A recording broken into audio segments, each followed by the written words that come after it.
হসপিটালে সব ফর্মালিটি পূরণ করে প্রাপ্তির কেবিনে আসে সজীব। ডক্টর সাগরের সামনে দাঁড়িয়ে বিনয়ের সাথে বলে, থ্যাঙ্কস এগেন ডক্টর। আমার অনুপস্থিতিতে আপনি আমার বোনের খেয়াল রেখেছেন। আপনার প্রতি আমি চিরকৃতজ্ঞ থাকব। এবার অর্পণের দিকে ঘুরে দাঁড়িয়ে বলে, আপনার কি আর কিছু জানার আছে অফিসার? না হলে আমরা বাসায় চলে যাব। বাসায় কেউ এখনও জানে না প্রাপ্তির সাথে ঘটা দুর্ঘটনার কথা। আশা করি আমার কথা আপনি বুঝতে পারছেন। যেতে পারেন আপনারা। অর্পণের সম্মতি পেয়ে সজীব প্রাপ্তির কাছে এগিয়ে আসে। প্রাপ্তির হাত ধরে বসা থেকে উঠে দাঁড় করায়। হাঁটুর আঘাতটা তুলনামূলক বেশি, তাই দাঁড়াতে বেশ কষ্ট হচ্ছে প্রাপ্তির। সজীবের হাত শক্ত করে ধরে চোখ মুখ কুঁচকে দাঁড়ানোর চেষ্টা করে, কিন্তু ব্যথার জন্য পায়ে ভর দিয়ে দাঁড়াতে পারছে না। প্রাপ্তি যে দাঁড়াতে কষ্ট হচ্ছে সেটা তার চেহারাতেই স্পষ্ট ফুটে উঠেছে। অর্পণ সাহায্যের জন্য এগিয়ে আসতেই সজীব হুট করে প্রাপ্তিকে কোলে তুলে নেয়। সুপ্তির দিকে তাকিয়ে ছোট্ট করে বলে, চল ছুটকি। এটুকু বলেই রুম থেকে বেরিয়ে যায় সজীব। এদিকে প্রাপ্তিকে কোলে তুলতে দেখে সেখানেই থেমে যায় অর্পণ। দুই হাত মুঠো করে ধরে চোয়াল শক্ত করে অন্যদিকে তাকিয়ে আছে। কেন যেন সজীবের প্রাপ্তিকে কোলে তোলায় অর্পণের পছন্দ হলো না। হতে পারে সে প্রাপ্তির ভাই, কিন্তু তাই বলে কি হুটহাট কোলে তুলতে হবে, যখন তখন হাত ধরতে হবে? আশ্চর্য। সজীব চলে যেতেই অর্পণের কাছে ধীর পায়ে এগিয়ে আসে সাগর। দুই পকেটে হাত গুজে অর্পণের মুখোমুখি দাঁড়ায়। তীক্ষ্ণ চোখে পা থেকে মাথা পর্যন্ত নজর বোলায় অর্পণের। সাগরের এমন দৃষ্টি দেখে ভুরু কুচকে যায় অর্পণের। ভুরু কুচকে রেখেই সন্ধিয়ান কণ্ঠে অর্পণ বলে, কি এভাবে চোখ দিয়ে গিলে খাচ্ছ কেন? কি সেটা তো তুই বলবি। ব্যাপার কি বলতো? আমাদের রাগী গম্ভীর পুলিশ অফিসার মাহবুব অরফন খান আজ এমন অদ্ভুত বিহেভ করছে কেন? এবার পেছন থেকে এগিয়ে আসে অঙ্কন। সাগরের পাশাপাশি দাঁড়িয়ে পকেটে দুই হাত গুজে সরু চোখে তাকিয়ে বলে, ডাল মে কুছ কালা হে সাগর ভাইয়া। আমিও খেয়াল করেছি ভাইয়ার এই অদ্ভুত আচরণগুলো। কিছু একটা ব্যাপার তো অবশ্যই আছে। দুজনে মিলে এভাবে চেপে ধরায় বেশ বেকায়দায় পড়ে যায় অর্পণ। তড়িৎ গতিতে ভাবতে থাকে এদের প্রশ্ন থেকে কিভাবে বাঁচা যায়, কিন্তু কাজের সময় উপস্থিত বুদ্ধি যেন ঘুমিয়ে পড়ে। কিছুক্ষণ ভেবে কোনো উপায় না পেয়ে শক্ত হয়ে দাঁড়ায় অর্পণ। একটা ছোট্ট কাশি দিয়ে গলা পরিষ্কার করে বলে, দেখো ভাই, তোমরা যা ভাবছো এমন কিছু না, তোমরা ভুল ভাবছো। আচ্ছা তাই? তাহলে ঠিক কোনটা তুই বোঝা আমাকে। আমি একজন হার্ট সার্জন, হার্টের অপারেশন করি, আর তুই আমাকে দিয়ে ভাঙাচোরা জোড়া দিচ্ছিস, কাটফাট ড্রেসিং করাচ্ছিস। কেন? হসপিটালে প্রতিদিন এমন অনেক পেশেন্ট আসে, কই কখনো তো এমন অনিয়ম করার মতো পরিস্থিতি আসেনি। তুই নিজেও কিছু পেশেন্ট এনেছিস এখানে, কিন্তু তাদের যে সমস্যা সে ডক্টর তাদের ট্রিটমেন্ট করছে। তাহলে এই মেয়েটা কি যেন নাম, শক্তি না মুক্তি? অঙ্কন হুট করে জবাব দেয়, ভাইয়া এটা প্রাপ্তি। হ্যাঁ প্রাপ্তি। তার বেলায় ভিন্ন নিয়ম কেন? তার বেলায় আমি কেন? কেন কেন কেন? এর জবাব আমি চাই। সাগরের করা প্রশ্নের কি উত্তর দেবে ভেবে পাচ্ছে না অঙ্কন। আসলে সে এমনটা কেন করলো তা নিজেই বুঝতে পারছে না। অ্যাক্সিডেন্টের রোগীর ট্রিটমেন্ট করার জন্য অন্য ডক্টর নিযুক্ত আছে, কিন্তু অর্পণ তাদের বাদ দিয়ে সাগরকে কেন এনেছে প্রাপ্তি ট্রিটমেন্ট করতে? তার কারণ অর্পণ অন্য কারোর উপর ভরসা করতে পারছিল না। কিন্তু প্রাপ্তিকে নিয়ে তার এত মাথা ব্যথা কেন, সেটাই ভেবেই অর্পণ অবাক। এমনটা করার তো কোনো কারণ ছিল না, তাহলে এমন কেন হচ্ছে? নিজের কর্মের কোনো মানে অর্পণ নিজেই খুঁজে পাচ্ছে না। এদিকে অর্পণকে চুপচাপ দাঁড়িয়ে থাকতে দেখে সাগর হাতের ঘড়ির দিকে তাকায়। ঘড়ি থেকে চোখ সরিয়ে বলে, বেঁচে গেলেই আমার এখন একটা অপারেশন আছে তাই। না হলে সব উত্তর আমি এখনই নিয়ে ছাড়তাম। যা বাড়ি গিয়ে উত্তর রেডি কর, কাজ শেষ করে আমি হাজির হব তোর কাছে। মামিকে বলিস খিচুড়ি আর শুটকি ভর্তা করতে, এসে খাবো। অর্পণ নির্বিকার। সাগরের কথার প্রত্যুত্তরে ঠিক কি বলা উচিত সেটা ভেবে পাচ্ছে না। সবকিছু গুলিয়ে যাচ্ছে অর্পণের। কথাগুলো বলেই সাগর লম্বা লম্বা কদম ফেলে চলে যায়। সাগরের পেছন পেছন অঙ্কনও ছোটে, তবে যাওয়ার আগে অর্পণের দিকে আরো একবার সরু দৃষ্টিতে তাকাতে ভোলে না। ড্রয়িং রুমে সবাই বসে টিভি দেখছে দীপ্তি। তার পছন্দের একটা মুভি চলছে টিভিতে। কিছুক্ষণ পর টিভি থেকে চোখ সরিয়ে একবার মেন গেটের দিকে তাকায়। দুপুর গড়িয়ে গেছে, অনেকক্ষণ হচ্ছে, কিন্তু প্রাপ্তি সুপ্তি এখনো বাড়ি ফিরল না। সজীবও সেই যে বেরিয়েছে তারও কোনো খবর নেই। গেট থেকে চোখ সরিয়ে নিজের সেলফোনটা হাতে নেয় দীপ্তি। কল লিস্ট থেকে একটা নাম্বার বের করে ডায়াল করে ফোনটা কানে ধরে। রিসিভ হতেই দীপ্তি প্রশ্ন করে, আম্মা কেমন আছেন? রুমা, খাবার খেয়েছেন? ওষুধ দিয়েছিলি? রুমার কোনো আওয়াজ না পাওয়া গেলেও ওপাশ থেকে শোনা যায় কারোর মোটা কণ্ঠের কর্কশ আওয়াজ। ওপাশ থেকে দীপ্তির শাশুড়ি রাবেয়া বেগম কর্কশ কণ্ঠে বলে ওঠেন, আজন্মের জন্য বাড়ি থেকে বিদায় হয়েছে নাকি রুমা? মহারানীকে বলো এক্ষুনি যেন সে বাড়ি ফিরে আসে। সন্ধ্যার মধ্যেই তাকে আমি আমার চোখের সামনে দেখতে চাই। এটুকু বলেই থেমে যান তিনি। কথা শেষ হতেই যে তিনি সেখান থেকে প্রস্থান নিয়েছেন সেটা তার ভারী কদমের আওয়াজ শুনেই বোঝা যাচ্ছে। রাবেয়া বেগমের কদমের আওয়াজ থেমে যেতেই ওপাশ থেকে রুমা ফিসফিস করে বলে, ভালো ভাবি, কেন জানি আপনার উপর বড় মা আজ খুব ক্ষেপে আছে। আপনার সামনে পেলে কাঁচা চিবি খেয়ে নিত। এত রেগে কেন আছে বুঝলাম না। দুপুরে ভাতও খায়নি, ওষুধও ফাইলা দিল। ফোনের ওপারে বলা সবার সব কথা চুপচাপ শুনছে দীপ্তি। বুক চিরে বেরিয়ে আসে একটা দীর্ঘশ্বাস। শাশুড়ি তার প্রচন্ড করা। সংসার জীবনে দীপ্তি স্বামী নিয়েই খুব সুখী। ভালোবাসার কোনো অভাব কখনো পড়তেই দেয়নি সজীব। বিয়ের দিন থেকে শুরু করে এখনো পর্যন্ত ভালোবাসার চাদরে মুড়িয়ে রেখেছে তাকে। দীপ্তির কোনো শখ, কোনো ইচ্ছা সজীব অপূর্ণ রাখেনি। তবে শাশুড়িকে নিয়ে দীপ্তি একটুও সুখী নন। প্রয়োজনের চেয়ে অতিরিক্ত শাসন করেন তিনি। তার ডিকশনারিতে হয়তো স্বাধীনতা নামের কোনো শব্দই নেই। দীপ্তিকে চুপচাপ থাকতে দেখে কিছুটা অবাক হয়ে যায় রুমা। ফোনটা কান থেকে নামিয়ে হাতে নিয়ে দেখে কল কেটে গেছে কিনা, কিন্তু কল তো কাটেনি। তাই আবার ফোন কানে নিয়ে সন্ধিহান কণ্ঠে বলে, হ্যালো, ভালো ভাবি, কথা বলছে না কেন? এতক্ষণ হুঁশে ফেরে দীপ্তি ছোট্ট একটা শ্বাস নিয়ে রুমাকে উদ্দেশ্য করে বলে, আমি আজকেই বাসায় আসছি রুমা, তুই আমার খেয়াল রাখিস। এটুকু বলেই ফোনটা কেটে দেয় দীপ্তি। আর কোনো কথা বলতে ইচ্ছা করছে না তার। শাশুড়ির কথা শুনে দীপ্তি এতটুকু তো বুঝতে পেরেছে যে যাই হয়ে যাক না কেন তাকে আজ বাড়ি ফিরতেই হবে, না হলে বড় একটা ঝড় উঠবে। দীপ্তির ভাবনার মাঝেই প্রাপ্তিকে কোলে নিয়ে রুমে উপস্থিত হয় সজীব। পেছনে পেছনে সুপ্তিও এসেছে। এদিকে প্রাপ্তিকে সজীবের কোলে দেখে ভুরু কুঁচকে যায় দীপ্তির।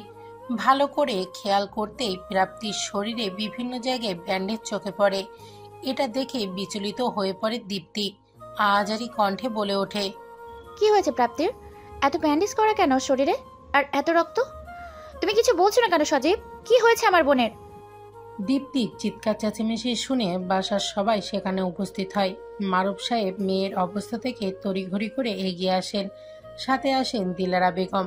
মেয়েকে সজীবের কোলে থেকে নামিয়ে আস্তে করে সোফায় বসিয়ে দেন মারুফ সাহেব।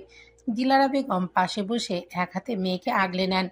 মেয়ের এমন করুণ অবস্থা দেখে চোখ জলে ভরে গেছে তার। কামরুল রহমান লাঠি ভর দিয়ে এগিয়ে এসে প্রাপ্তির পাশে বসেন। নাতির শরীরে চোটগুলো খুঁটিয়ে খুঁটিয়ে দেখতে থাকেন। মারুফ সাহেব সজীবকে উদ্দেশ্য করে ব্যস্ত কণ্ঠে বলেন, এসব কি দেখছি বাবা? কি হয়েছে আমার মেয়েটার? ওর শরীরে এত আঘাত কেন? রাস্তায় একটা ছোট অ্যাক্সিডেন্ট হয়েছে বাবা, তেমন কিছু না। ডক্টর দেখিয়েছি, তিনি বলেছেন কিছুদিন বেড রেস্টে থাকলেই ঠিক হয়ে যাবে। মারুফ সাহেবের মন মানছে না। তিনি বিস্তারিত শুনতে ছটফট করছেন। ব্যাপারটা বুঝতে পেরে সজীব মারুফ সাহেবের উদ্দেশ্যে বলে, ছুটির পর প্রাপ্তি বাসায় আসার জন্য বেরিয়েছিল। তখন রাস্তা দিয়ে একটা গাড়ি যাওয়ার সময় ধাক্কা লেগে রাস্তায় পড়ে গেছে প্রাপ্তি। তেমন গুরুতর কিছু না বাবা, আপনি প্লিজ চিন্তা করবেন না। মাথা নাড়িয়ে হ্যাঁ বোধক সম্বোধন করে মারুফ সাহেব। কিন্তু মেয়ের চিন্তায় মনটা এখনও বিচলিত হয়ে আছে। 3 মেয়ের মধ্যে প্রাপ্তিকে নিয়েই বাড়ির সবাই একটু বেশিই চিন্তা। তার কারণ প্রাপ্তির চোখে না দেখা। যদিও সজীব প্রাপ্তিকে সবসময় সাহস দিয়েছে, স্বাভাবিকভাবে বাঁচতে শিখিয়েছে, আর পরিবারের সাপোর্ট পেয়ে প্রাপ্তিও নিজের প্রতিবন্ধকতা ভুলে স্বাভাবিকভাবে চলতে শিখেছে। তবুও তার মধ্যে কমতি যে একটা আছে সেটা শতভাগ সত্যি। তাই তো প্রাপ্তিকে নিয়ে মারুফ সাহেবের চিন্তা বেশি। সবার প্রশ্নের জবাব দিয়ে সজীব প্রাপ্তির দিকে এগিয়ে আসে। দিলারা বেগম প্রাপ্তিকে এক হাতে জড়িয়ে ধরে বসেছিলেন। সজীব দিলারা বেগমের সামনে হাঁটু মুড়ে বসে বিনয়ের সাথে বলে, আপনি কান্না কেন করছেন মা? প্রাপ্তি দুর্বলদের একজন নয়, আমাদের প্রাপ্তি স্ট্রং গার্ল। আর রইল আজকের কথা, তাহলে সেক্ষেত্রে বলবো জীবনের চলার পথে এমন ছোট বড় দুর্ঘটনা হয়ে থাকে। ধরুন এমন কিছু হয়েছে, আমি প্রাপ্তিকে রুমে নিয়ে যাচ্ছি, ওর রেস্টের প্রয়োজন। সজীবের কথার সাথে সম্মতি জানিয়ে কামরুল রহমান বলেন, দাদু ভাই ঠিক বলেছে বৌমা, দীপ্তি দিদি ভাইয়ের বিশ্রামের প্রয়োজন। দিলারা বেগম শাড়ির আঁচল দিয়ে মুখ মুছে ফেলেন, হালকা হেসে মাথা নাড়িয়ে সম্মতি জানান। শাশুড়ির সম্মতি পেয়ে সজীব আবার প্রাপ্তিকে কোলে তুলে নেয়। তারপর সোজা প্রাপ্তির রুমে নিয়ে চলে আসে, বিছানায় শুয়ে হালকা করে চাদরটা টেনে দেয়। পেছন ঘুরতেই দেখে সুপ্তি পেছনে দাঁড়িয়ে আছে, এখনো কেউ রুমে আসেনি। সুপ্তি একবার দরজার দিকে নজর বুলিয়ে ধীর কণ্ঠে বলে, তুমি বাবাকে মিথ্যা কেন বললে দাদা ভাই? আপির কোনো অ্যাক্সিডেন্ট হয়নি? সুপ্তির কথা শুনে সজাগ চোখে তাকায় সজীব, দরজার দিকে নজর রেখে সুপ্তির মাথায় হাত বুলিয়ে বলে, ওই কথা একদম মুখে আনবে না ছুটকি, তুই তো জানিস দাদু হার্টের রোগী, এসব শুনলে তিনি অসুস্থ হয়ে পড়বেন। আর মার তো এমনিতেই প্রাপ্তিকে নিয়ে চিন্তার শেষ নেই, এই কথা শুনলে চিন্তায় মা নিচেই অসুস্থ হয়ে পড়বেন। তাই চুপ থাকাই ভালো, যা হবার তা হয়ে গেছে, এখন এসব মাথা থেকে ছিঁড়ে ফেল কেমন। সুপ্তি কিছু না বলে চুপচাপ দাঁড়িয়ে আছে। কোনো কারণে সুপ্তি ভয় পাচ্ছে, ভীষণ ভয়। ভয়ে চোখ মুখের নকশা পরিবর্তন হয়ে গেছে, মনে হয় ভয় থেকে বাঁচার রাস্তা খুঁজছে সুপ্তি। এরই মাঝে সেখানে উপস্থিত হয় দীপ্তি সহ পরিবারের সবাই। সবাই প্রাপ্তির পাশে বসে প্রাপ্তিকে নিয়ে ব্যস্ত হয়ে পড়ে। সবার মনোযোগ প্রাপ্তির দিকে দেখে দীপ্তি সজীবের হাত ধরে একটু দূরে নিয়ে যায়। সবার দিকে একবার নজর বুলিয়ে বেশ ধীর কণ্ঠে বলে, আমার না খেয়ে আছে, ওষুধও খায়নি, এখন বাড়িতে যেতে বলছে। দীপ্তির কথা শুনে হতাশ নিঃশ্বাস ছাড়ে সজীব। তার মা বড্ড জেদি, যখন মাথায় যে জেদ চাপে সেটা করেই ছাড়ে। মায়ের কথা অমান্যই সজীব করতে পারে না, মাকে যে বড্ড ভালোবাসে। সজীবকে চুপ থাকতে দেখে চোখ জলে ভরে আসে দীপ্তির। ছলছল চোখে তাকায় বিছানায় শুয়ে থাকা প্রাপ্তির দিকে। বোনের এই অবস্থা দেখে কোথাও যেতেও মন চাইছে না, কিন্তু না গিয়েও উপায় নেই, কারণ প্রাপ্তি জানে সজীব তার মাকে ঠিক কতটা ভালোবাসে। মায়ের ডাক সজীব কখনো অবজ্ঞা করবে না। অবশ্য এতে দীপ্তির কোনো অভিযোগ নেই। এই স্বার্থপরকতার যুগে সজীব যে তার মাকে এতটা ভালোবাসা দিচ্ছে সেটা দেখে দীপ্তির গর্ব হয়। একটা দীর্ঘশ্বাস ছেড়ে দীপ্তি বলে, আমি রেডি হয়ে আসছি। পেছনে ঘুরতেই দীপ্তি হাত ধরে ফেলে সজীব, অসহায় কণ্ঠে বলে, আজকে চলো প্লিজ, কথা দিচ্ছি তোমাকে এই বাড়ি আবার নিয়ে আসবো, তাও খুব তাড়াতাড়ি। তোমার উদাসীন চেহারা আমার বুকে তীরের মতো আঘাত করে দীপ্তি, সেটাকে তুমি বুঝো? দুই হাতে চোখ মুছে ফেলে দীপ্তি, মুখে লম্বা হাসি টেনে বলে, আমার এখানে থাকার চেয়ে আমার কাছে থাকা বেশি জরুরি। আমি এটা বুঝি সজীব, আমি একদম মন খারাপ করিনি। মুচকি হেসে নিজের রুমে যায় দীপ্তি। রেডি হয়ে সবার থেকে বিদায় নিয়ে বেরিয়ে পড়ে দুজন। তবে যাওয়ার আগে সজীব বারবার করে বলে গেছে সবাইকে প্রাপ্তির খেয়াল রাখতে, সাথে কাল আবারও আসবে প্রাপ্তিকে দেখতে, সেটাও বলে গেছে। লাইব্রেরিতে একটা উপন্যাস হাতে নিয়ে বসে আছে মারুফ সাহেব। পূর্ণ মনোযোগ দেওয়ার চেষ্টা করছে উপন্যাসের পাতায়, কিন্তু মনোযোগ দিতে পারছেন না। পারবেন কিভাবে? নিজের মেয়ের এমন করুণ অবস্থা দেখে কোনো বাবা কি পারে চিন্তামুক্ত থাকতে? এমন সময় পেছন থেকে কারো পায়ের আওয়াজ পান মারুফ সাহেব। কেউ এদিকেই আসছে। ঘাড় ঘুরিয়ে পেছনে তাকিয়ে দেখেন সুপ্তি এসেছে তার কাছে। ভয়ে পুরো জড়সড় হয়ে আছে মেয়েটা। মেয়ের ভয়ার্থ মুখ দেখে হাতের বইটা পাশের টেবিলে রেখে দেন। তড়িঘড়ি করে এগিয়ে এসে সুপ্তির হাত ধরে চেয়ারে এনে বসান। হাঁটু মুড়ে সামনে বসে আদুরি কণ্ঠে জিজ্ঞাসা করে, কি হয়েছে আমার ছোট্ট আম্মুর? চোখ মুখ এমন দেখাচ্ছে কেন? স্বপ্ন দেখে ভয় পেয়েছো? সুপ্তি মাথা নাড়িয়ে না বোঝায়। মারুফ সাহেব ভুরু কুঁচকে বলেন, তাহলে? সে এসেছে বাবা, সেই পুরনো শত্রু আপিকে তুলে নিয়ে যেতে চেয়েছিল। সুপ্তির কথার কোনো মানেই খুঁজে পাচ্ছেন না মারুফ সাহেব। ভুরু কুঁচকে ভাবতে থাকেন সুপ্তি কার কথা বলছে, কোন শত্রু। হঠাৎ কিছু একটা মনে পড়তেই চমকে ওঠেন মারুফ সাহেব। তড়িৎ গতিতে তাকান সুপ্তির দিকে। ভয়ে সুপ্তি থরথর করে কাঁপছে। মারুফ সাহেব সুপ্তিকে এক হাতে জড়িয়ে ধরে অভয় দিয়ে বলেন, এই কথা কেন বলছো আম্মু? ওটা তোমার মনের ভুল। তোমার আপির তো অ্যাক্সিডেন্ট হয়েছে। না, তোমরা সবাই চিন্তা করবে তাই দাদাভাই মিথ্যা বলেছে। আপিকে কেউ কিডন্যাপ করতে চেয়েছিল বাবা। ওরা আপির এই অবস্থা করেছে। সেই শত্রু, পুরনো শত্রু। মারুফ সাহেবের কপাল ঘেমে গেছে। এক হাতে সুপ্তিকে জড়িয়ে রেখে গভীর চিন্তায় পড়ে যান। সুপ্তির কথা যদি সত্যি হয় তাহলে প্রাপ্তির সামনে বিপদ, ঘোর বিপদ। মারুফ সাহেবের ভাবনার মাঝেই সুপ্তি কাঁপা কাঁপা কণ্ঠে বলে, আমি আমি কিছু করিনি বাবা। আমি কোনো অন্যায় করিনি। আমি কিছু করিনি। শুকনো ঢোক গেলেন মারুফ সাহেব। লম্বা একটা শ্বাস নিয়ে বলেন, সুপ্তি আম্মু, বাবার উপর ভরসা আছে তো? সুপ্তি ও পন্নিস মাথা নাড়িয়ে হ্যাবোদক সম্বোধন করে। মারুফ সাহেব বোঝানোর ভঙ্গিতে বলেন, তাহলে আমার কথা মন দিয়ে শোনো। আজ যেটা হয়েছে সেটা শুধু একটা অ্যাক্সিডেন্ট, এছাড়া কিছুই না। তুমি পুরনো কথা একদম তুলবে না কেমন? সেই ঘটনা তুমি একেবারে ভুলে যাও। বাকিটা বাবা আছি তো, আমি সব সামলে নেব। তুমি তো জানো এ কথা সবাই জানলে তোমার আপির বিপদ হবে। তোমার আপির কথা ভেবে সব ভুলে যাও আম্মু। আর এখান থেকে আপির সাথে সবসময় থাকবে তো? আচ্ছা। এই তো শোনা আম্মু আমার, এখন যাও ঘুমিয়ে পড়ো, রাত 12টা বাজতে যাচ্ছে। আর হ্যাঁ, সব ভুলে যাবে কেমন, সবটা। নিজের রুমে বসে কেসের ফাইল দেখছিল অর্পণ। ইভা নামের মেয়েটার কেসটা এখনো একই জায়গাতে আটকে আছে। কোনো ক্লু খুঁজে পাচ্ছে না অর্পণ। ফাইলটা রেখে ডান হাতের 2 আঙুল দিয়ে কপাল স্লাইড করতে করতে কিছু একটা ভাবতে থাকে অর্পণ। আজ ড্রাগস নিয়ে আসা লোকগুলোকে অর্পণ হাতে নাতে ধরতো। ওদের ধরতে অর্পণের লাইফের সবচেয়ে বড় কেসটা আজ সলভ হয়ে যেত। প্রাপ্তির জন্য আজ জীবন যুদ্ধে কয়েক কদম পিছিয়ে গেল অর্পণ। সারাদিন প্রাপ্তিকে নিয়ে হসপিটালে ব্যস্ত থাকায় থানায়ও যেতে পারেনি। কিছুক্ষণ চুপচাপ বসে থেকে কপাল থেকে হাত সরিয়ে নেয় অর্পণ। সামনের টেবিল থেকে হাত বাড়িয়ে ফোনটা নিয়ে ডায়াল করে কনস্টেবল রহিমের নাম্বারে। হসপিটাল থেকে ফিরে রহিমের সাথে একবারও কথা বলা হয়নি। ডায়াল করার সাথে সাথেই রিসিভ করে রহিম, যেন অর্পণের ফোনের অপেক্ষাতেই ছিল। রিসিভ করেই রহিম ব্যস্ত কণ্ঠে বলতে শুরু করে, স্যার আপনি কোথায় ছিলেন? সে কখন থেকে ফোন করে যাচ্ছি, আপনি কল রিসিভ করছেন না। একটা জরুরি খবর দিয়াছিল। আগে একটা নিঃশ্বাস ছাড়ুন রহিম সাহেব, দম আটকে মরে যাবেন তো। দম নিয়ে তারপর বলুন কি খবর জানানোর জন্য এত অস্থির হয়ে আছেন। অর্পণের গম্ভীর কণ্ঠ শুনে থেমে যায় রহিম। তারপর একটা লম্বা নিঃশ্বাস নিয়ে রহিম বলে, স্যার ইভা নামের মেয়েটার বিষয়ে কিছু ইনফরমেশন পেয়েছি। আপনাকে তো আগেই বলেছিলাম মেয়েটা এখানে তার স্বামীর সাথে থাকতো। তার স্বামীর নাম রাহুল। সে এখানে থেকে ঠিক কী কাজ করতো সেটা জানি না, তবে সিলেটের একটা গার্লস হোস্টেলে তার কোনো আত্মীয় থাকে। প্রতি মাসে রাহুল ওই হোস্টেলের একটা নম্বরে 10,000 করে টাকা পাঠায়। রাহুল আর ইভা যে বাসায় থাকতো সেখানে গিয়ে আশেপাশে প্রতিবেশীদের জিজ্ঞাসা করাই তারা ওদের পরিবারের সম্পর্কে তো কিছু বলতে পারেনি, তবে একটা লোককে দিয়ে ওই গার্লস হোস্টেলের নাম্বারে টাকা পাঠিয়েছিল। রাহুল কোনো একটা কাজে ব্যস্ত থাকায় নিজে দিতে পারেনি, তাই ওই লোককে দিয়ে পাঠিয়েছিল। খবরটা তার থেকে পেয়েছি।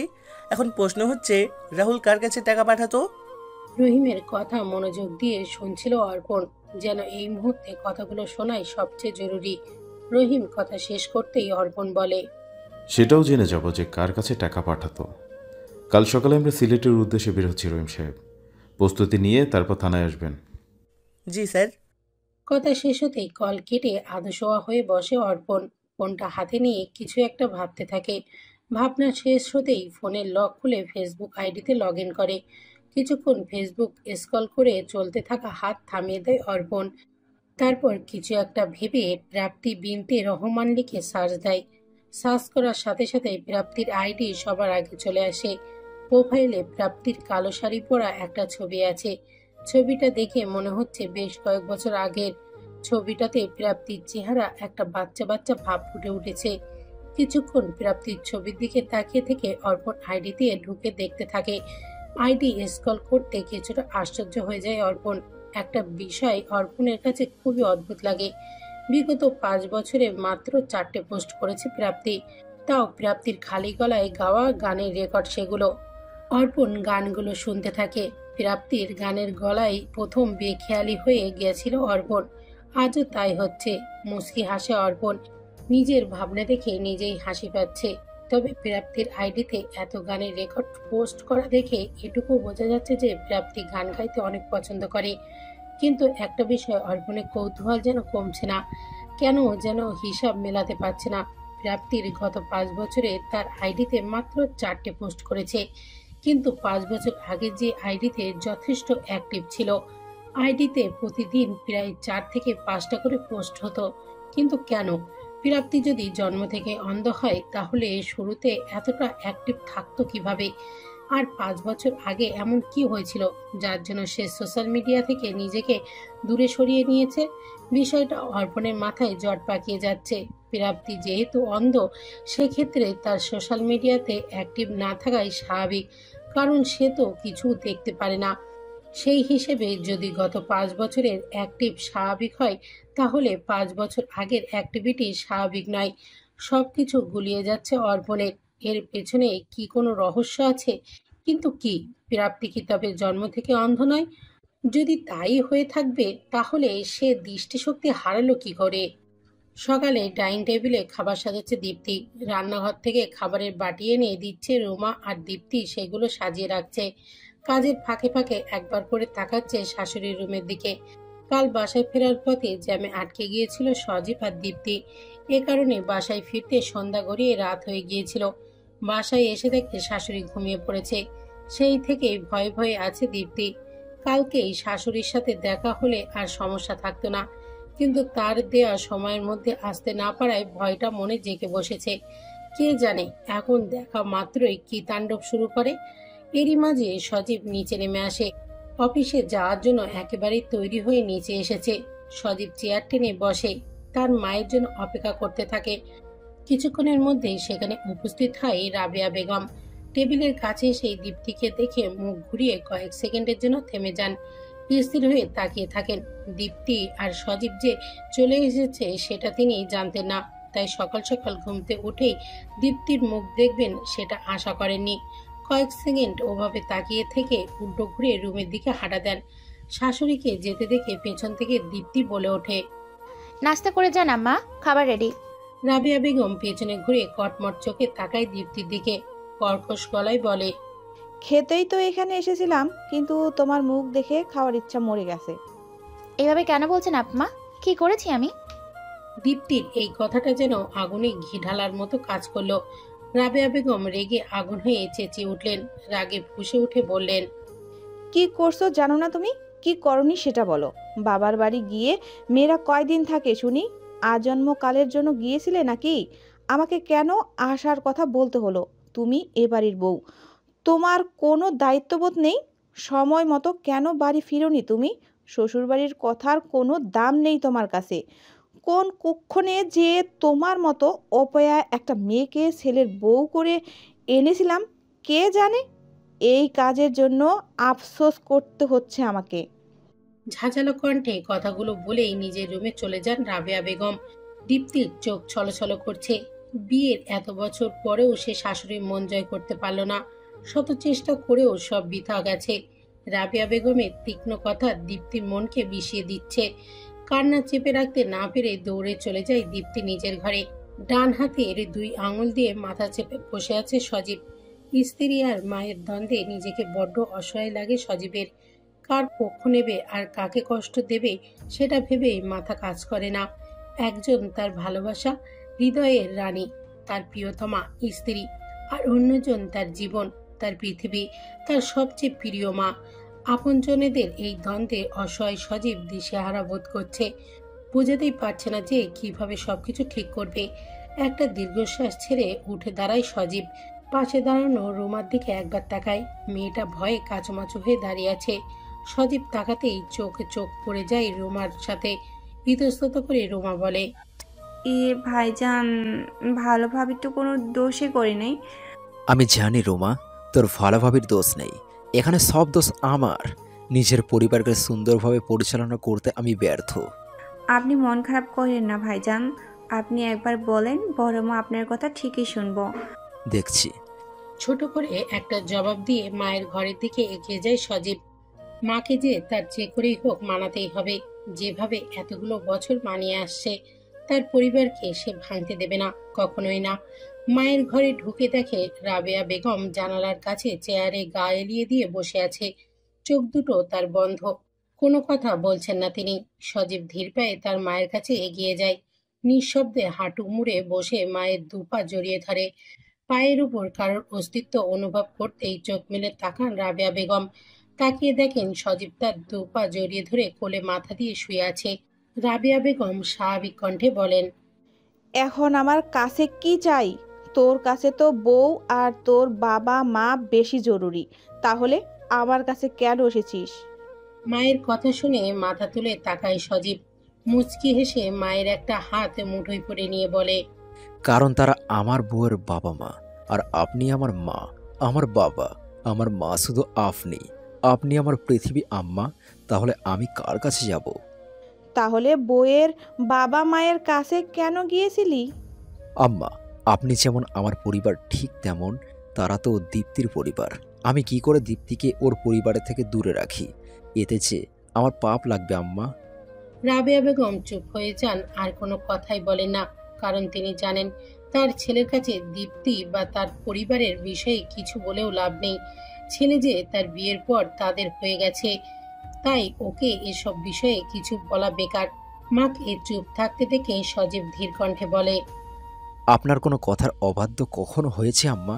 হয়নি তো, আর ভবিষ্যতও হব না। তাহলে আপনি এমন কেন করছেন? দীপ্তি অনেক ভালো মেয়ে আম্মা, ওকে একটা সুযোগ দিয়ে দেখুন। সজীবের কথা শুনে রেগে যান রাবেয়া বেগম। তড়িৎ গতিতে উঠে দাঁড়িয়ে ঝাঁঝালো কণ্ঠে বলেন, তোর স্মৃতিশক্তি কি দুর্বল হয়ে গেছে সজীব? ভুলে যাওয়ার রোগ কবে থেকে হলো তোর? আমার স্মৃতিশক্তি ঠিকই আছে আম্মা, আমি কিচ্ছু ভুলিনি। তাহলে কথা অনুযায়ী কাজ কেন হচ্ছে না? সেদিন কথায় গিয়েছিলি তুই, কাজ কেন শেষ হয়নি? ব্যবসায় কত লস হয়ে গেছে সেটা জানিস? খবর রাখিস সেসবের? মাথা নিচু করে ফেলে সজীব। কিভাবে মাকে ম্যানেজ করবে সেটা মাথায় আসছে না। পুরো মাথা কেমন যেন ফাঁকা ফাঁকা লাগছে। মায়ের সামনে এসে দুই হাত মুঠো করে ধরে বলে, আমি নিজের মতো করে কাজ করছি আম্মা, ব্যবসায় কোনো লস হবে না। আমি সব সামলে নেব, আমার উপর ভরসা রাখুন। জীবনের লক্ষ্য কখনো ভুলে যাস না সজীব। তুই ভুলে গেলেও আমি ভুলতে দেব না তোকে। বারবার মনে করিয়ে দিব তোর জীবনের লক্ষ্য কি, কারণ ওটা ভোলা যে চলবে না। সজীব ওপর নিচ মাথা নাড়ায়। মায়ের সাথে সুর মিলিয়ে বলে, আপনি যেভাবে চলতে বলেছেন আমি সেইভাবেই চলেছি আম্মা। যখন যা করতে বলেছেন তাই করেছি। ভবিষ্যতেও আপনার কথা অনুযায়ী চলব। এখন আমার পরিস্থিতি একটু বোঝার চেষ্টা করুন আম্মা, প্লিজ খেতে চলুন। সজীবের এত মিনতি সুর শুনে মন গলে যায় রাবেয়া বেগমের। মাথা নাড়িয়ে হ্যাঁ বোধক সম্বোধন করেন। মায়ের স্বীকারোক্তি পেয়ে প্রশান্তি নিঃশ্বাস ছাড়ে সজীব। সেখান থেকে বেরিয়ে নিজের রুমে চলে যায়। এখন বউকে মানাতে হবে। রুমে ঢুকে দেখে দীপ্তি ব্যালকনিতে দাঁড়িয়ে নিঃশব্দে কান্না করে যাচ্ছে। তবে দীপ্তির কান্না দেখে সজীব একটুও অবাক হয় না। এটাই তো স্বাভাবিক। কিন্তু দীপ্তির চোখের পানি সজীবকে বড্ড কষ্ট দিচ্ছে। সজীব ধীর পায়ে এগিয়ে এসে দীপ্তির পাশাপাশি দাঁড়ায়। কণ্ঠ খাদে নামিয়ে ডাকে, দীপ্তি। সজীবের আওয়াজ শুনে দীপ্তি হাতের তালু দিয়ে চোখের পানি মুছে ফেলে। সজীব আহত কণ্ঠে বলে, আমাকে বিয়ে করে তুমি সুখ নামক বস্ত্রটা ফেলে না, তাই না দীপ্তি? দীপ্তি চমকে পাশে তাকায়। সজীবের চোখ দুটো ছলছল করছে। সজীব ব্যথাতুর কণ্ঠে বলে, তুমি হয়তো আমাকে কাপুরুষ ভাবো, তাই না দীপ্তি? ভাবারই কথা, কারণ আমি এমন একজন পুরুষ যে নিজের চোখের সামনে নিজের স্ত্রীকে অপমান হতে দেখে চুপ করে থাকি। কিভাবে প্রতিবাদ করব বলো? প্রতিবাদ করতে যে আমাকে আমার আম্মুর মুখোমুখি হতে হবে, যেটা আমি কখনো পারবো না। থেমে যায় সজীব। একটা লম্বা দম নিয়ে আবার বলতে শুরু করে, আমি আম্মাকে এত ভালো কেন বাসি জানো? কারণ আমি জীবনে আমার বাবাকে খুব কম সময়ের জন্য পেয়েছি। খুব ছোট থাকতেই বাবাকে হারাই। তখন থেকে আম্মাই ছিল আমার সব। স্বামী ছাড়া একজন নারীর এই জগতে বেঁচে থাকা খুব কঠিন। তার সাথে একটা বাচ্চা থাকলে তো কথাই নেই। সমাজের শেয়াল শকুনেরা ছিঁড়ে খেতে চায়, তবুও আমার আম্মা দমে যায়নি। সিংহের মতো গর্জন করে নিজের সন্তানকে এ সমাজের শেয়াল শকুনদের থেকে রক্ষা করেছে। আম্মা ছাড়া আমার যে আর কেউ নেই দীপ্তি। তুমি ওনার প্রতি কোনো রাগ মনে পুষে রেখো না। সজীবের দিকে সম্পূর্ণ ঘুরে দাঁড়ায় দীপ্তি। পূর্ণ দৃষ্টিতে তাকিয়ে দীপ্তি বলে, আমার প্রতি আমার কোনো রাগ নেই সজীব। আর রাগ কেন করব? উনি তো আমার মায়ের মতোই। আসলে এখানে সব দোষ তো আমার। আমিই ভালো বউ হতে পারিনি। বিয়ের এত বছরও আম্মাকে কোনো নাতি নাতনি দিতে পারিনি। এটা তো আমার ব্যর্থতা। তাই জন্য রাগ করাটা কি স্বাভাবিক? নিজেরই ব্যর্থতা আমাকে শাস্তি দিচ্ছে না সজীব। একটা বাচ্চার অভাব আমি ভীষণভাবে অনুভব করছি। আমি মা হতে চাই সজীব, আমি মা হতে চাই।